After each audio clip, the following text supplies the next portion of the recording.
¿Podríamos introducirnos en el tema del racismo haciendo una breve reseña sobre las raíces históricas y socioculturales con toda esa fuente de información que usted maneja como sociólogo y como profesor? Bueno, a ver, es bastante larga la pregunta que me estás haciendo, pero te voy a responder de la manera más clara posible. Sí, gracias. En realidad, a ver, si nosotros tomamos, por ejemplo, un autor como Foucault, al hablar de la genealogía del racismo, el racismo comienza cuando hay, en vez de una sola raza, que es el caso, por ejemplo, del Imperio Romano, una raza que se impone al resto, digamos, no hay diferencias de razas, hay una sola raza, hay un discurso de la soberanía, como él llama. En la cuestión, el racismo, digamos, el origen del racismo, tiene que haber diferenciación racial. Para que haya diferenciación racial, alguien tiene que comenzar identificándose como algo diferente al resto.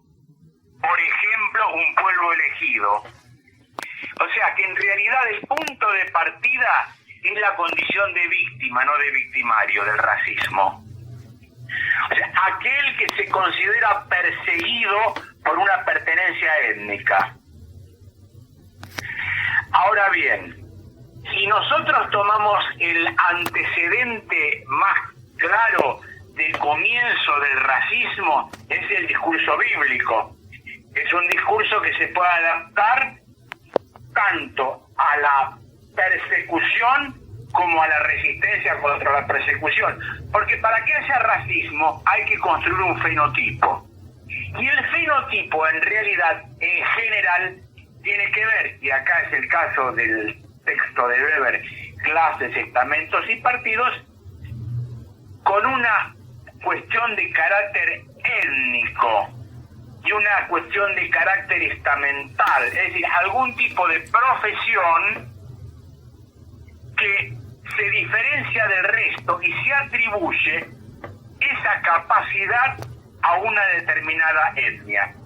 Es decir, la invención del antisemitismo tiene que ver con haberle atribuido a los judíos la responsabilidad de la muerte de Cristo.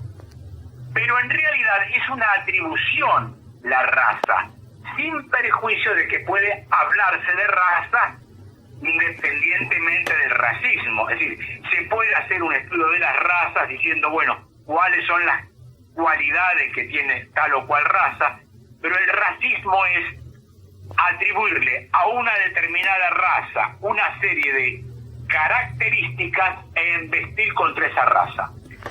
Por ejemplo, el caso de España con los judíos es bastante interesante. En gran parte, todo el proceso de conquista española tuvo que ver con préstamos que le hicieron los judíos a la corona y la participación de los judíos, que eran los geógrafos de la época. Cuando echan a los judíos de España es porque le debían plata, en realidad. Si uno lee, por ejemplo, El Mercader de Venecia, que es un ejemplo paradigmático del racismo antisemita, lo que hay ahí es un problema de deuda con un judío, ¿no es cierto?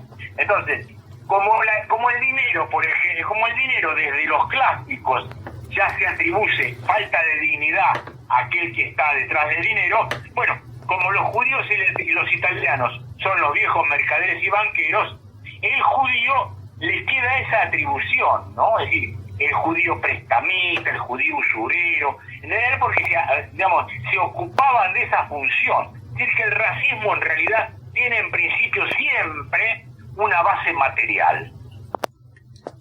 ¿Cuánto afectan los mensajes que circulan en la actualidad en los medios de comunicación en el impacto que tiene el racismo en la sociedad?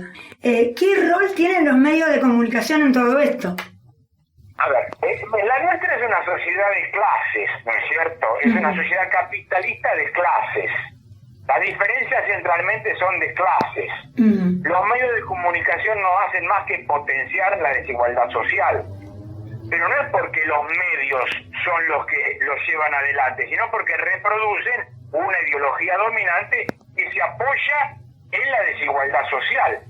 Esa desigualdad social, por supuesto que puede ir a parar a la raza, porque el racismo es un elemento que trae mayores simpatías que las diferencias sociales en sí mismo. Es decir, el racismo es muy fácil de hacerle creer a las personas que hay razas diferentes y que hay posibilidad de atribuir a una raza una serie de características. Sí, esto es una cuestión que es muy sencilla, es mucho más fácil, ¿no es cierto?, decir que la culpa lo tienen los pobres que decir en realidad que la culpa lo tienen los ricos, ¿no es cierto? Bueno, ahí hay una connotación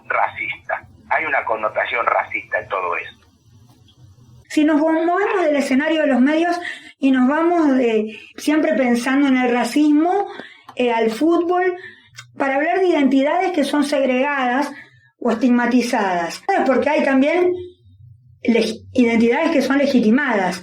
Entonces, claro, porque en realidad ahora hay toda una suerte de control fuerte sobre el tema del racismo en las canchas, ¿no? Digamos, hubo una época, ahora se ha reducido eso, en donde los cantos raciales eran muy muy frecuentes, ¿no? Hay una cuestión típica entre Atlanta y Chacarita, ¿no? Por ejemplo, que es histórico eso, ¿no? Chacarita ha hecho muchos cánticos racistas contra Atlanta precisamente por la condición de judíos de ese club, ¿no? Y hay mucho racismo en las canciones de fútbol, porque en realidad es algo tan primario el fútbol en principio, tiene que ver con el barrio, tiene que ver con la disputa barrial, con una cuestión casi tribal, que es muy sencillo levantarlo en la tribuna. Por supuesto que eso afortunadamente ha reducido, y ya, digamos, hay hinchadas, digamos, antifascistas, por ejemplo, ¿no? Ha surgido eso en buena hora, ¿no? Que los que nos gusta el fútbol, en esos momentos hemos tenido que hacer silencio, digamos, en situaciones de racismo explícito por parte de la propia hinchada, ¿no? Es un poco así la cosa, ¿no? Es la cuestión racial, sino la atribución sexual, la connotación sexual que tienen también muchos cánticos de fútbol. Bueno, todas esas cuestiones que afortunadamente con todas las luchas que se hubo en ese sentido, se ha moderado todo esto, ¿no? En gran parte. De todos los autores, además de los que nombró en la primera respuesta, filósofos, escritores, sociólogos, además de usted, que escribieron, que hablaron sobre el tema del racismo, que lo analizaron, ¿a quién recomendaría observar y por qué especialmente? Bueno, yo te nombré, por ejemplo, a Foucault, que es un autor muy importante para eso. Por supuesto que también todo lo que tiene que ver con la problemática de clase tiene que ver con la lectura de Marx. Acá hay un especialista en el tema de discriminación, que es Esteban Maioli. También es una persona a la que pueden consultar, y es por ahí la cosa, ¿no? Y después, digamos, sí, esos autores que te nombré, y uno también podría pensar en autores que tienen que ver con toda la corriente que se relaciona con lo que se llama el marxismo crítico, ¿no? La escuela de Frankfurt, Adorno, Marcuse, todos esos autores me parece que son muy importantes también para ser consultados, ¿no? Ni bien dijo Marx, creo que a más de una persona, además de a mí, se nos debe cruzar enseguida lucha de clases. Y en las luchas de clase seguramente está entreverado el racismo. Sí, claro que está entreverado el racismo, Es una, digamos, siempre hay una connotación racial en la problemática de las clases, ¿no? Lo que pasa es que hay que ser cuidadoso con esto, ¿no? Porque hay que diferenciar bien la problemática de las clases. No es necesariamente una problemática de la raza. Por eso mismo yo cité a Foucault, que en la genealogía del racismo plantea la problemática de razas independientemente, si se quiere, la problemática de las clases. Perfecto, perfecto. Ahí quedó pero clarísimo. Profe, no le quiero robar demasiado tiempo. Si le tuviéramos que dar un cierre a una nota donde se habla precisamente de racismo y de poder intentar, no sé si decir igualar, pero buscar una mejor connotación para la sociedad, para el aceptar esa diversidad de la que hablaba usted. ¿Cómo quisiera cerrarlo al tema? ¿Cómo le gustaría? ¿Qué buscaría? Bueno, en realidad todas estas cuestiones tienen que ser trabajadas desde la más temprana educación de las personas, ¿no?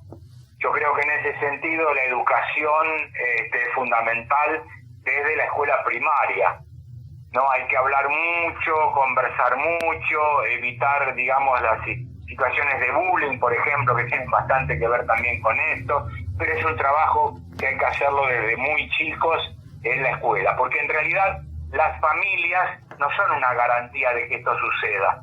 La escuela es el mejor lugar, el ámbito público es el mejor lugar para ver estas cosas.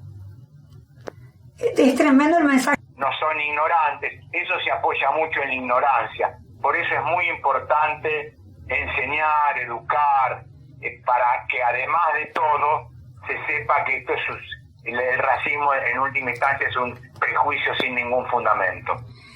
La última, profe, lo dejo libre, porque se me cruzó ahora. En esta relación que cobró con los estudiantes durante la pandemia, que yo también lo seguí las reflexiones al sur de la pandemia, muchos temas se fueron tocando y como que hay un ida y vuelta. ¿Cree que la pandemia nos afectó socialmente en el sentido del racismo? ¿Nos mejoró, nos empeoró, nos dejó igual? ¿Qué balance?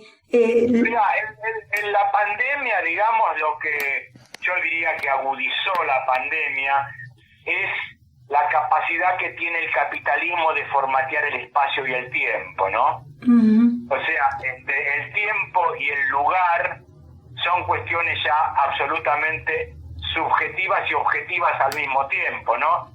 Está lleno de no lugares.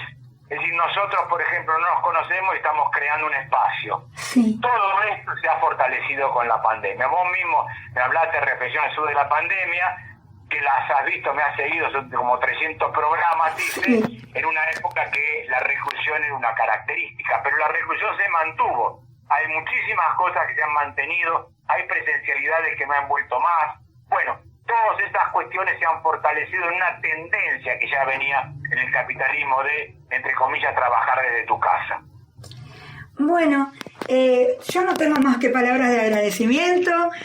Voy a seguir siendo seguidora de las redes y muchísimas gracias de verdad.